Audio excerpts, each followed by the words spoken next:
بسم الله الرحمن الرحيم. اللهم صل وسلم وزد وبارك على سيدنا محمد وعلى اله وصحبه وسلم اجمعين. ازيكم جميعا، عاملين ايه؟ يا رب تكونوا بخير. شايفين المكرونه بتاعتنا الجميله دي؟ لو انتوا عايزين تعرفوا طريقتها ازاي عملناها، وعملناها في حله واحده، يعني ما استعملناش اكتر من حله واحده، فيها كل المقادير، وطلعت بالشكل الجميل اللي انتوا شايفينه ده، مفرفطه ولا ملزقه ولا اي حاجه، وباللون والطعم والريحه التحفه اللي انتوا شايفينها قدامكم دي. تابعوا معايا الفيديو للاخر وادخلوا معايا علشان نشوف عملناها ازاي. هنشوف كده الطريقه دي هنعملها ازاي. هنحط دي حله معانا على النار، هنحطها على نار عاليه. هستنى بس كده لما الميه اللي فيها دي تنشف، وهحط فيها كميه نص كوبايه زيت. اللي محتاج، اللي عايز حابب يحط سمنه يحط معاها معلقه سمنه.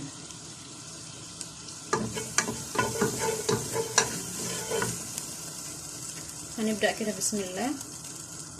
هنحط كده الزيت، ما نحطش كتير، نص كوبايه بس الزيت. هستنى كده عم الزيت بس يسخن شويه كده، درجه الحراره بتاعته ترتفع شويه كده، وهضيف فيها المكرونه بتاعتي. شايفين المكرونه من الكيس، ما سلقتهاش ولا اي حاجه، من الكيس زي ما انتم شايفين كده.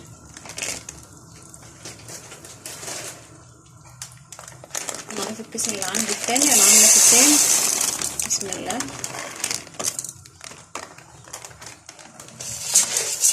وهقلب في المكرونه بتاعتي دي لحد ما تاخد عندي لون بني كده، بس ما اسيبهاش على النار، يعني اقلب على طول، ما اسيبهاش على النار عشان ما تتحرقش وتبقى عندي واحده وواحده كده، واحده غامقه واحده فاتحه. لا، لازم اقلب على طول لحد ما تاخد اللون اللي انا عايزاه. الطريقه دي يا جماعه سهله وسريعه للموظفين، للبنوته كده اللي لسه هتتجوز جديد وعايزه تعرف كده طرق بسيطه وسهله كده وسريعه ما تاخدش معاها وقت في المطبخ. تعمل الطريقه دي وتدعيلي، لان هي فعلا جميله بجد. يعني كل المقادير كده في حله واحده، لا نسلق بقى ونعمل حلل كتير ولا اي حاجه، ولا بتاخد عندي مجهود خالص. هي بس اللي بياخد الوقت شويه تحمير المكرونه. شايفين طبعا المكرونه ممكن تقولوا عليها ناعمه شويه، انا عندي العيال ما بيحبوش الا النوعيه دي، نوعيه المكرونه الصلصه بتكون ناعمه كده. اللي حابب اي نوع مكرونه مفيش مشكله، مكرونه صدف، مكرونه اقلام، اي نوع مكرونه ينفع في الوصفه دي عادي، مفيش مشاكل، على حسب انتوا ما بتحبوا. شايفين ده كده بدات ان هي هتدخل في اللون خلاص. هحط عليها دي عندي معلقه او نص معلقه كبيره توم فريش، انا يعني عاملاها في الكبه كده ناعم زي ما انتم شايفين كده. وهحمره مع المكرونه بتاعتي. يعني المرحله دي كمان بدل ما احمره مثلا في مقلايه تانية او كده، بحمره معاها على طول، بس لما تبدا ان هي تدخل في اللون، يعني تبتدي ان هي تحمر. برضه هنا بابريكا، البهارات بتاعتي بقى دي بابريكا، وهحط فلفل اسمر مطحون، طبعا كله البهارات مطحون، وهجيب توم بودر،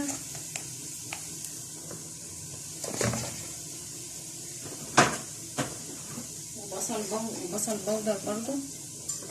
الحاجات دي بتدي الاكل، والمكرونه دي بالذات يعني بتديها طعم ونكهه حلوه قوي. هحط لها برضو شويه كده من السبع بهارات، وهقلب. طبعا برضو بتتشوح معايا في الزيت، البهارات دي بتتشوح معايا في الزيت برضو، وبتدي ريحه وطعم حلو قوي. طبعا ممكن تقولوا ان هي بتبقى غامقه ولا حاجه، لا، هي ساعات بس ما بتحط الطماطم وتسيبيها تستوى فيها بتفتح تاني وبيبقى لونها حلو قوي. ولو انت عايزاها مثلا تبقى طريه شويه بتزودي الطماطم شويه، او بتزودي لها شويه ميه. بتحبها ناشفه بتقللي الطماطم بتاعتها زي ما انت عايزه. هنا برضو الملح على حسب الرغبه زي ما انتوا عايزين.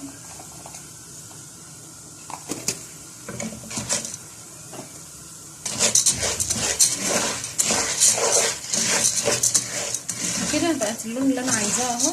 شايفين بقى لونها جميل ازاي.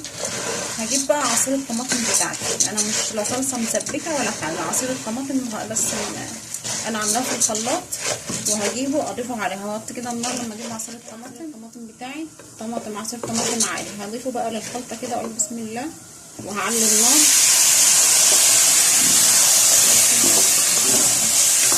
وهجيب كمان شويه ميه علشان المكرونه بتاعتي تستوي فيهم كويس، ما تبقاش ناشفه قوي.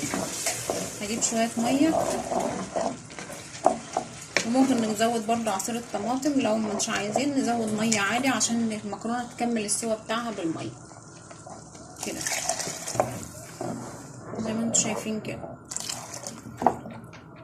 ريحه الطماطم ما اتعصرتش عندي مش مشكله، هتتسبك فيها. هغطيها بقى واسيبها زي تسويه الرز. هغطيها واسيبها لما تنشف، وههدي عليها النار خالص واسيبها تستوى لحد زي تسويه الرز بالظبط. وهوريها لكم بقى في الاخر ان شاء الله. عشان المكرونه بتاعتي اهي بعد ما شربت الصلصه كلها الطماطم وهديت عليها النار، شايفين عامله ازاي؟ جميله جميله جميله. واللون الاحمر ده انا حاطه شويه حتتين كده بنجر في عصير الطماطم وانا بعصره. انا قلت لكم قبل كده ان انا ما بحبش بصراحه اعمل عصير الطماطم الا لما اضيف له حته بنجر، بتخلي اللون والطعم والريحه بتفرق يا جماعه والله. ودي الطماطم اللي كنت قلت لكم ان هي ما اتخلطتش كويس، اتسبكت وبقت جميله. انا وطيت عليها النار وهسيبها بالظبط 5 دقايق لحد ما تستوي عندي. لو انتوا لقيتوها لسه ناشفه ومحتاجه شويه ميه نضيف لها شويه ميه، او نسيبها على بخار كده ونغطيها على نار هاديه خالص ونسيبها على البخار لحد ما تستوي كويس قوي. والله طعم وريحه تحفه، هتعجبكم ان شاء الله. يا ريت تجربوها وتقولوا رايكم فيها ايه. وما تخرجوش من الفيديو لو تابعتوا للاخر لما تعملوا لايك وتشتركوا في القناه وفعلوا الجرس عشان توصلكم كل فيديوهات الجديده. واي وصفه انتوا عايزين تعرفوها قولوا لي وانا هقولها لكم ان شاء الله. يا ريت تدعموني بتعليق حلو كده، ويا رب تكون وصفه النهارده خفيفه عليكم، ونشوفها ان شاء الله في الاخر واحنا بنقدم.